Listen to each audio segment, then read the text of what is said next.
आप देख रहे हैं भोपाल महानगर न्यूज। मैं हूं आपके साथ हर्षिता। ये करते हैं खास खबरों से शुरुआत।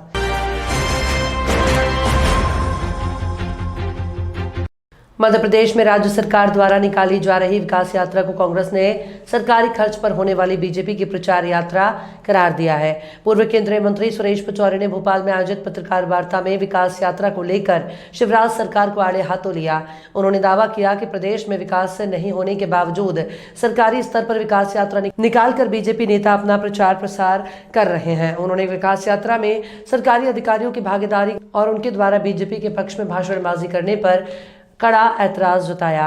उन्होंने शिवराज सरकार को अब तक केंद्र और राज्य सरकारों द्वारा किए गए चुनावी वादों के मुताबिक पूरे किए गए विकास कार्यों को जनता को बताने की चुनौती दी है। सुरेश पचौरी ने केंद्र सरकार की एजेंसियों की रिपोर्ट के आधार पर मध्य प्रदेश में बढ़ते महिला अपराध, कुपोषण, शिक्षा और स्वास्थ्य जैसे बुनियादी मुद्दों पर भी सरकार को जमकर घेरा। उन्होंने बीजेपी की तरफदारी करने वाले अधिकारियों को भी चेताया और उनकी लिस्ट बनाने को कहा, जिनसे कांग्रेस सरकार बनने पर हिसाब लिया जाएगा।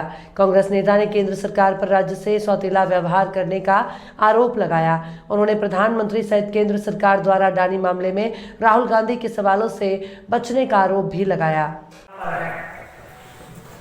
उसने पिछले चुनाव के दौरान भोली भाली जनता से क्या वादे किए थे और उन वादों की पूर्ति की दिशा में क्या कदम उठाए। अच्छा ये होता इस विकास यात्रा के जरिए ये बताया जाता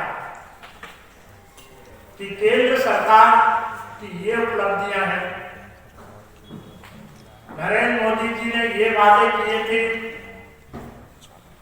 और इतने वादों पर अमल किया गया, इतने वादे अधूरे रहे। अच्छा ये होता कि प्रदेश के मुख्यमंत्री जी ये बताते कि मध्य प्रदेश के संदर्भ में प्रदेश की जनता से ये वादे किए गए थे, इतने वादे पूरे हुए और इतने वादे अधूरे रहे। और प्रदेश का अलग अलग क्षेत्र में विकास हुआ। मैं लंबी चौड़ी बात नहीं कहना चाहता हूँ। मैं एक ब्रीफ नोट आपको वितरित करूंगा जिसमें उन सब आंकड़ों का जिक्र होगा जो कांग्रेस पार्टी के नाते हम नहीं कह रहे बल्कि सरकारी आंकड़े कह रहे हैं। किसी भी प्रदेश के विकास का पैमाना ये होता है, किसी भी देश के विकास का पैमाना यह होता है कि बुनियादी मुद्दों पर क्या हुआ। शिक्षा के क्षेत्र में, स्वास्थ्य के क्षेत्र में क्या हुआ। स्वयं केंद्र सरकार का नीति आयोग कह रहा कि शिक्षा के क्षेत्र में, स्वास्थ्य के क्षेत्र में मध्य प्रदेश निचले पायदान पर आ गया। स्वयं सरकारी आंकड़े ये कह रहे हैं कि देश की आर्थिक स्थिति बिगड़ रही,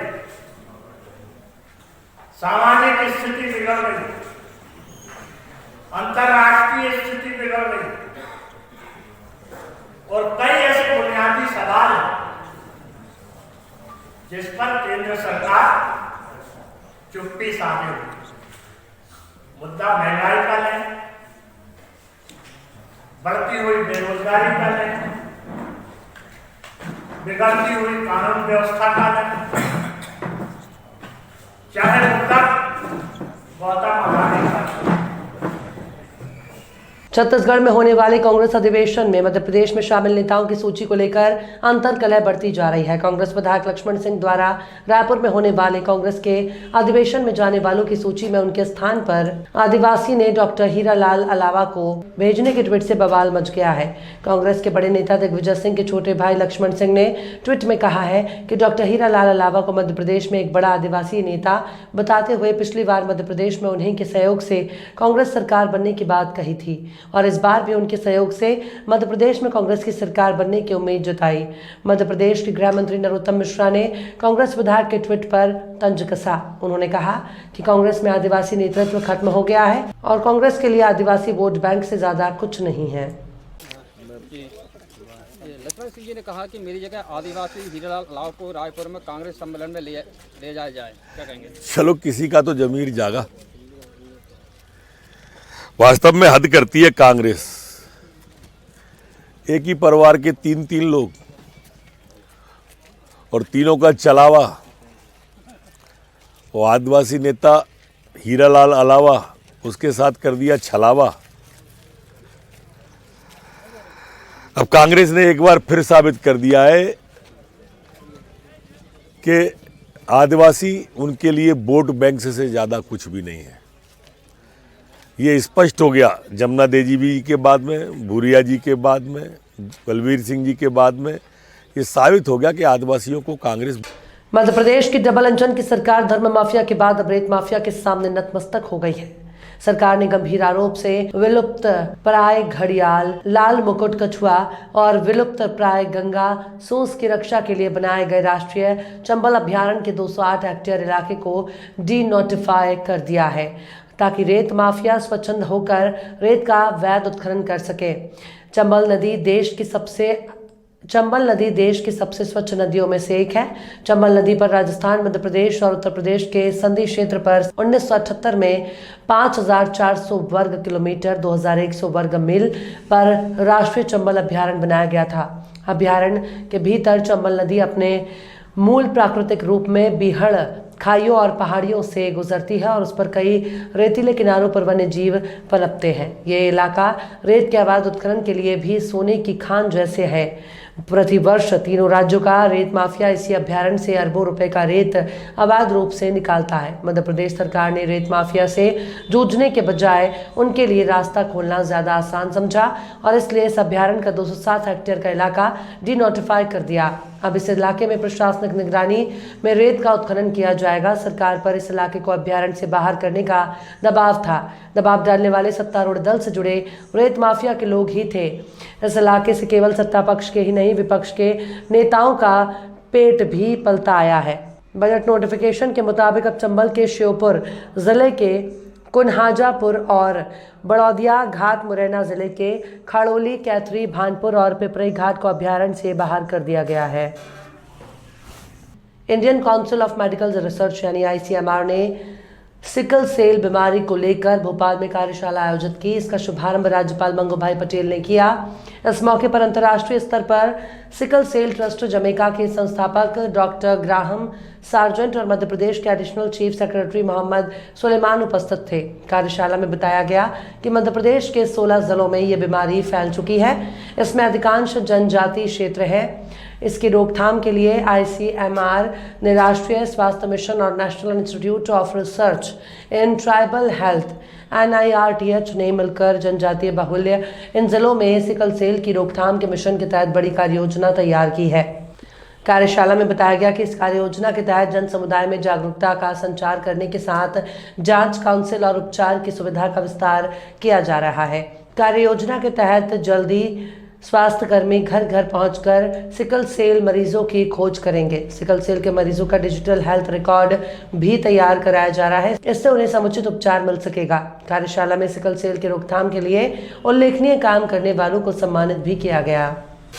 राजधानी भोपाल में एक बार फिर मुख्यमंत्री का निजी सचिव बनकर नगर निगम अधिकारी को धमकाने वाले 2 लोगों को क्राइम ब्रांच ने गिरफ्तार किया है। इसके पूर्व भी इस तरह के मामले सामने आते रहे हैं जिसमें आरोपी मुख्यमंत्री निवास के कर्मचारी अधिकारी बताकर लोगों को और शासकीय कर्मचारियों को डराते धमकाते रहे हैं। लेकिन पूर्व में भी शिकायतों में क्राइम ब्रांच ने कार्रवाई करते हुए आरोपियों को गिरफ्तार किया। राजधानी भोपाल क्राइम ब्रांच के अतिरिक्त उपायुक्त शैलेंद्र सिंह चौहान ने बताया कि भोपाल क्राइम ब्रांच को भोपाल नगर निगम के जोन 8 के जोनल अधिकारी ने 13 फरवरी को शिकायत दर्ज कराई थी कि उन्हें एक मोबाइल नंबर से फोन आया था जो कि स्वयं को मुख्यमंत्री का PA नीरज मिश्रा बता रहा था और उसने जोन में सफाई कर्मचारी का काम करने वाले आदर्श पात्रे की तनख्वाह न बनने के कारण उन्हें धमकाया और संदीप पिता स्वर्गीय RS ठाकुर जो कि भोपाल के सरस्वती नगर थाना TT नगर भोपाल में रहते हैं और स्वास्थ्य अधिकारी जोन क्रमांक 8 नगर निगम भोपाल में पदस्थ है। थाना क्राइम ब्रांच में एक लिखित आवेदन पत्र दिया। मोबाइल नंबर 8871099258 से CM हाउस से CM साहब का PA नीरज मिश्रा बात कर रहा हूं।